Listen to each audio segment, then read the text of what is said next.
Saya ingin mulai dari ayat ini tentang masjid. Allah Subhanahu wa taala berfirman di surat Al-Jin ayat 18. A'udzubillahi minasyaitonir rajim.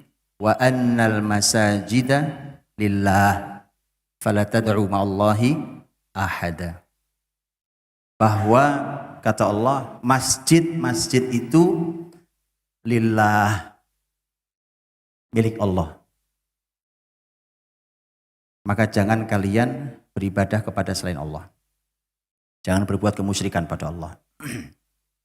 Ini teman-teman rahmati Allah, saya ingin sampaikan 2 poin saja. Ini banyak sekali pelajaran di ayat ini, tapi saya sampaikan 2 hal saja. Pertama adalah kalau Allah sudah deklarasikan bahwa masjid ini lillah, tidak boleh ada yang boleh mengklaim masjid ini punya siapa, punya lembaga mana. Yang mendirikan boleh 1 orang, boleh fulan, boleh alan, boleh bapak siapa, ibu siapa. Tapi begitu berdiri masjid bukan punya Anda. Karena al-masajid lillah, wa annal masajida lillah. Gitu ya. Gak apa-apa lembaga-lembaga Islam, Masya Allah, lembaga-lembaga dakwah mendirikan, boleh. Tapi kepemilikan bukan milik lembaga itu. Karena Allah menyampaikan wa annal masajida lillah. Sudah ya? Itu kepemilikan masjid. Kalau sudah begitu berarti ini rumah Allah ini, masjid ini berarti ada yang punya. Yang punya Allah. Kalau yang punya Allah, mestinya kita ini taat pada yang punya rumah. Kan gitu, kita punya rumah, saya punya rumah, Bapak Ibu punya rumah. Kita punya aturan di rumah kita, bukan tidak boleh 1 orang pun masuk ke rumah saya melanggar aturan saya. Betul? Apalagi rumah Allah SWT. Nah, kita akan buka Allah punya aturan apa dan bagaimana masjid begitu indahnya, begitu gagahnya, merupakan pusaran energi terbesar di muka bumi ini. Jadi itu 1. Wa annal masajida lillah, bahwa ini tidak ada yang punya, Allah yang punya, sehingga aturannya nanyanya harus sama Allah. Bukan nanya pada yang bangun, bukan nanya sama orang yang punya, tidak ada yang punya. Bukan nanya pada lembaga, organisasi, ormas apapun. Tanya sama yang punya adalah Allah. Wa annal masajida lillah. Itu 1. Yang kedua adalah kalau wa annal masajida lillah itu artinya masjid ini pusat persatuan. Pusat persatuan. Kenapa? Gak ada yang punya gitu. Ini yang punya Allah. Kalau yang punya Allah itu artinya siapapun kita punya organisasi macam-macam. Oke, alma mater kita warnanya lain-lain. Kita punya cara berpikir beda-beda.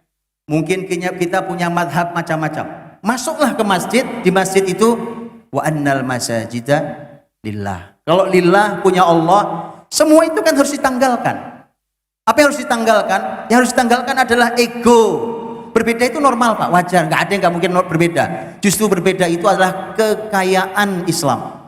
Perbedaan itu kalau dikemas dengan kemasan ilmu dan kelapangan ukhuwah, maka itu menjadi aset kebesaran Islam dan bangsa ini. Indah loh, indah sekali. Saya kasih contoh sedikit Pak. Saya kasih contoh. Di dalam Islam sejak zaman dahulu di sebuah negeri itu biasanya oleh pemimpinnya disiapkan para qadhi, para hakim. Karena yang ditegakkan syariat Allah, dan syariat Allah itu dianalisa oleh para ulama yang mengerti cara menganalisa teks dalil, maka kemudian muncullah mengkristal menjadi 4 madhab fikih. Madhab Hanafi, madhab Maliki, Syafi'i, dan Hambali. Di sebuah negeri biasanya ada dominasi madhab. Biasanya. Tapi ada beberapa negeri yang madhab itu merata. Contohnya adalah wilayah pertengahan, wilayah Mesir, masuk ke wilayah Syam. Dari dulu sampai sekarang itu di sana berbagai macam madhab ada. Artinya mereka ada dalam posisi yang nyaris sejajar, nyaris sama. Itu kekayaan Islam. Oke. Yang menarik di wilayah seperti itu adalah kalau seorang hakim ini orang tahu bahwa hakim Syekh Fulan ini memutuskan dengan madhab Hanafi. Umpamanya datang seorang punya masalah, Kemudian dia datang kepada hakim, Pak Hakim, saya begini. Karena hakimnya tahu ilmu, dia bilang, pergilah ke Syekh Fulan, itu hakim dengan madhab Syafi'i umpamanya. Mengapa? Karena kalau saya yang putuskan, masalah ini berat buat antum. Ulama yang tahu, pergilah ke sana, maka di sana antum akan menjumpai solusi yang nyaman buat antum. Dan itu yang memutuskan ulama, bukan kita orang awam yang memutuskan, para ulama yang memutuskan itu. Lihat, itu saja dari contoh kecil itu perbedaan itu adalah kekayaan yang luar biasa bagi muslimin.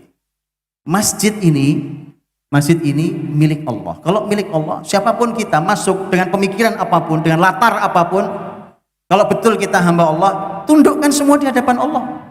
Kalau antum masuk ke kantor ormas antum, masing-masing kita punya kelompok, punya ormas, punya pengajian, punya lembaga, punya yayasan, punya apapun. Masuklah antum ke lembaga, ke kantor antum, silahkan.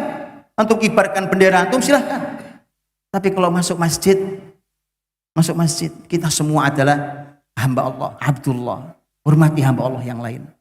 Karena kita mungkin berbeda pendapat. Jadi, lihat, kalau negeri ini mau bersatu, jangan pecah belah masjid. Karena ini masjid adalah merupakan sumber persatuan muslimin. Dan negeri ini mayoritas muslim. Ya, jadi pesan yang kedua adalah masjid ini merupakan sumber persatuan muslimin. Wallahu a'lam bishawab.